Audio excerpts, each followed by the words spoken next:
This is Bike Trails Podcast with Christina and Alan. We hope you enjoy listening.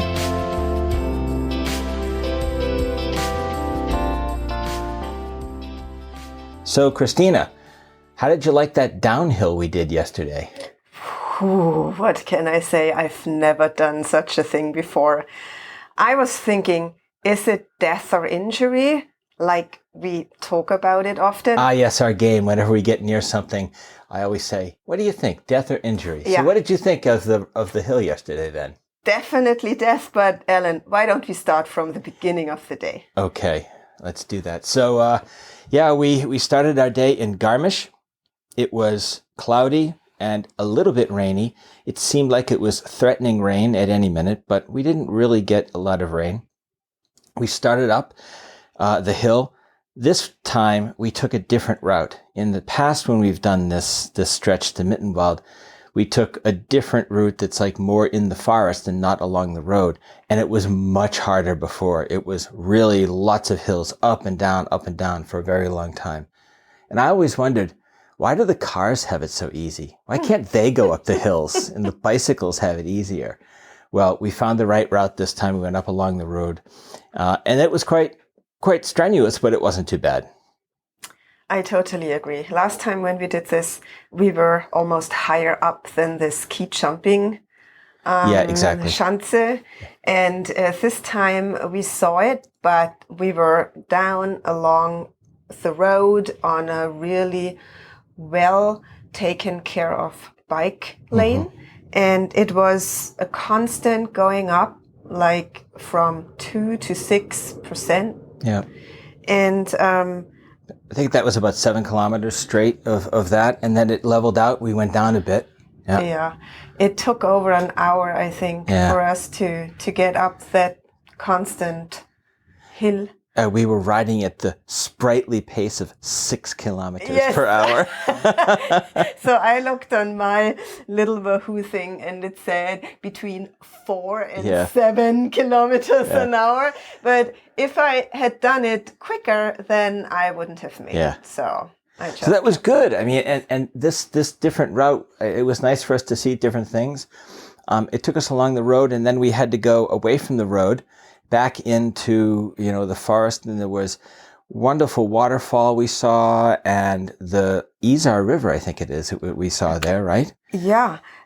We always saw it through the forest trees, and it was dark green water. It looked super fresh and cool. Yeah. But at that time, I was not so interested in doing some kniping because we already had water coming from the skies. Yes. So I think we still had a lot of luck that after 2 hours of constant drizzling, the rain eventually stopped just when we arrived at Mittenwald. Yeah, I think we actually were like riding into the bottom part of some clouds that were coming through the valley because it was really cold every now and then. It went from like 5-10 degrees difference just in a short time. And then it was wet, but not raining. So I'm sure it was some cloud action that we had. But yeah, going down into Mittenwald is super lovely. We came into the town. The last time we were there, we had to leave and flee the town because it was super thunderstorms and take the train further on. But today it was really nice. So last year, during the same amount of time, approximately, or a little bit earlier, we tried to do this trip before. Yes. So we planned to ride from Garmisch to Innsbruck last year, but because of that super thunderstorm, it was the time where this Klamm was flooded. There was a bridge that collapsed and some people were killed. Yes, in Garmisch-Partenkirchen, I think. So it was exactly that time when we couldn't do it. And we didn't feel bad last year because a lot of other really sportive-looking bikers did the same because it would have been... It was certainly too dangerous, what we've learned today. Yes, definitely. So yeah, Mittenwald, actually the downtown, very nice, super touristic, but also pleasant and lovely. Yes. Definitely enough space. I mean, if they had, I don't know, lots of tour buses coming through there, that would be a problem. But if it's just day trippers on the bike and the train, I think it was quite nice. We found a little what is it? Stubel with serving some frankfurters and soup and stuff, and it was great. Yeah. Yeah. So after having a refreshing 1 hour break, I was so tired and cold and wet, and I was thinking, do I stop and put my buff on? And I said no, because like in 5 minutes I'm going to be too hot, and so I'm riding around with like the top of my shirt in my mouth, holding it over my neck when I go downhill and letting it go out when I go uphill. So we were a bit of a mess coming into the day there. I was not. Okay, I was kind of a mess coming into the day, but yeah, I was ready for a break and a hot soup, and this was exactly perfect. And then we took off, and we are constantly looking at the route over the last couple of days, because it seemed like, oh my goodness, that's just so much climbing, and the downhill looks scary. So then when we left Mittenwald onto Seefeld, I told you, I said, we're going to have a lot of climbing, so get ready.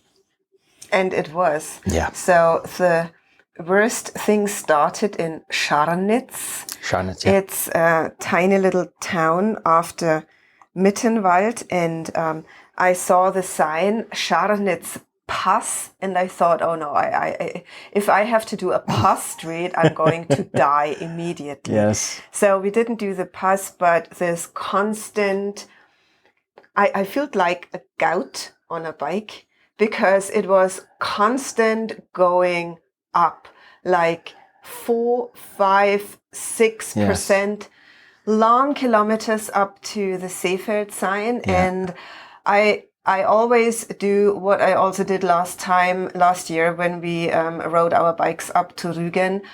I somehow start to repeat mantras in my mind. Yeah. Like I say, I will breathe in, I will count up to 3, and then I will breathe in. So with, 1 breath in, I did 3 pedal strokes, and then 1, 2, 3 breath out, 3 pedal strokes. Yeah. And I did this. And then I said stuff like from my online yoga teacher, the breath comes first. Breathe the energy in with the breath, and it actually helped. Well, you did that. It super distracted me, and I wasn't thinking a second of giving up. I just thought, if it gets too strenuous, I have to take out the power a little bit, because I don't probably need that much power. And it was always correct. I was very happy to see that Seefeld sign on the top, really happy. And I was not sure when they had this other entrance monument to the little village with the unicorn sticking out of this metal thing. I was like, am I crazy here now? Or is this really a unicorn? Why is a unicorn here? Yeah, so the ride up for me is similar. I was totally in my own zone. I don't think about mantras. I'm looking at my Wahoo head unit, and I have like the elevation and the gradient displayed there. And I'm just constantly playing games in my mind, looking at the white line only. I'm like, okay, is it going to get lower than 7? Okay, it's lower than 7. How long? Oh shit, it went up to 8. It's a ramp. All right, now it's at 4. All right, let's stay at 4. And this distracts me from going up. As long as I kind of keep my heart rate and my breath going, I can go far at, 7% or something. So, but the thing is that road was terrible. That's a dangerous road to be on. It's a Bundesstraße, and everyone is driving 100, 120 kilometers an hour. And you have a white line, and then on the left you have the cars, and on the right you have a drainage area that wants to kill you. And so there's no room for error. And we were wind buffeted several times by big trucks. I remember one time, one of the few times I looked up, the truck that was passing me was filled with giant logs. And I'm like, oh wow, that's a big truck. And then as it passed me, it was pulling a trailer of giant logs as well. So it was like a double trailer truck. Thank God I didn't see that. Yeah, that was no good. But yeah, we made it. And I think, we've ridden roads similar to this before, but just not uphill at the same time, But interesting that you said that you need to check the Wahoo, because yeah, I like this. That just seems to demonstrate how different we are. Exactly. If I had done that, I would have thought, oh my God, it's so demotivating because I see there is an 8% elevation coming up and oh my God, no, I can't do this. I would have taken it the complete different way than you. Sure. I don't want to know how steep it is in reality because I can't help it. I cannot change it. I have to take it as it comes anyway. So you are Ellen, I'm Christine, and just this demonstrates that we are very different personalities doing the same trip together. Absolutely. So yeah, when I joined you, you beat me to the top, obviously, and I joined you at the Seefeld Monument, which I'm sure very few cyclists get to take a selfie in front of.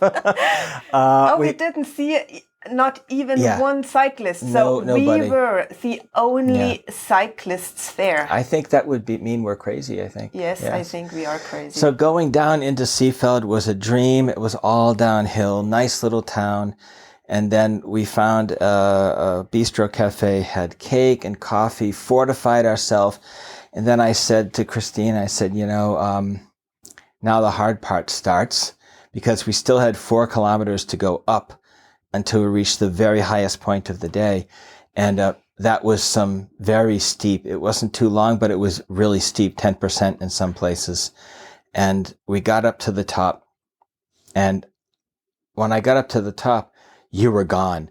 You were already on the downhill. And this started this insane descent to the river below of, I don't even know what it was, maybe it was 400 meters or 500 meters down or something, the total amount. But we went through a few villages and then we just hit the mountain road. And I say, I've done downhills before. I even went down Zillerberg once, but this was really, really downhill. So here on the Element app, it says it went down from a little bit over 1,200 to 600. Yeah, okay. So it was 600 something. 600 meters down in just 3 or 4 kilometers. Yes. Yeah. It was unbelievable. So yeah, that was very crazy. And apparently my top speed was 145 kilometers. That must be a mistake. Yeah, sure. It has to be a mistake. I think I'm sure I hit around 60 for a while, but I was trying really hard to keep it low speed because, I'm heavy, the bike is heavy. And if I get going up to any kind of speed, I can't stop. Like I just won't be able to stop in enough time to do anything. So I tried to keep it around 30 to 40 and this was successful, but the brakes were screaming. I was not able to do this. So the lowest speed I had was 45. Yeah. And then within 3 seconds, I would be up to 60 kilometers an hour again. Just and immediately. Then I would use both brakes a little bit again. And when I saw this hair needle curves coming up, I was turns. like, oh my God, it's like a 160-degree turn. And it's a nice day to die, but I don't really want to die today. And the cars were also crazy. And by the way, we talked about this yesterday already once we were down in Telfts. We didn't see a single e-biker. No. Not a single one. This is not an appropriate trip. That's too dangerous. Would have killed them. This heavy e-bike going down, not possible. I think it's probably not the route that most people should do. I don't think that you should do this on a touring bike sitting up straight. That would be, or with like many panniers or something. I mean, unless you have the equipment like 203 rotors or something like this, it would be very hard. And I think this is the reason why that you just don't see people cycling from Mittenwald even to Seefeld. People will take the train there, but they definitely won't cycle. So, I'm happy we did something that was a little unusual and a little out of the ordinary. I'm glad that we were able to come through it, happily, and it was quite an experience. Probably not going to put this on the calendar for each year. No, that was just crazy. Yeah. It was not a bike trip that one should do who had not done cycling tours before.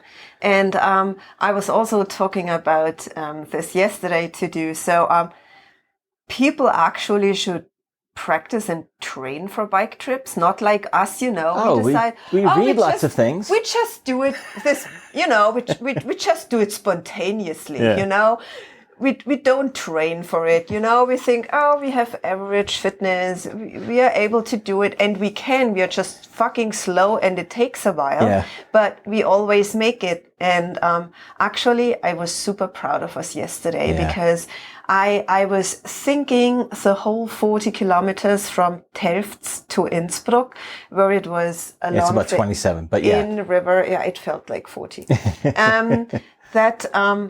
I am so proud of ourselves, and it was actually relaxing because it was a little bit downhill constantly. Correct, and we were just rolling along, and I didn't have to use much strength in my feet anymore. It was, I just let my legs fall and the bike somehow went on. It was moving. A great reward after the stress of climbing and descending. It was really nice. Yes.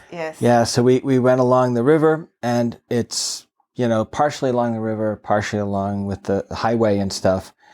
And so, it's very nice way to go. There's nothing remarkable about it except that it's pleasant and flat. Oh, I thought it was remarkable that on both sides we could see crazy quarries. I learned yesterday. A quarry up on the granite. And that they that one could see all of the train tunnels coming out of the mountains. Yep. And we left Karwendelgebirge on one side, and now the Innsbruck mountains came up. Yeah, I could see Patrickhoffel in the distance, and all the ski slopes are cut nicely and super beautiful. Waiting for the snow.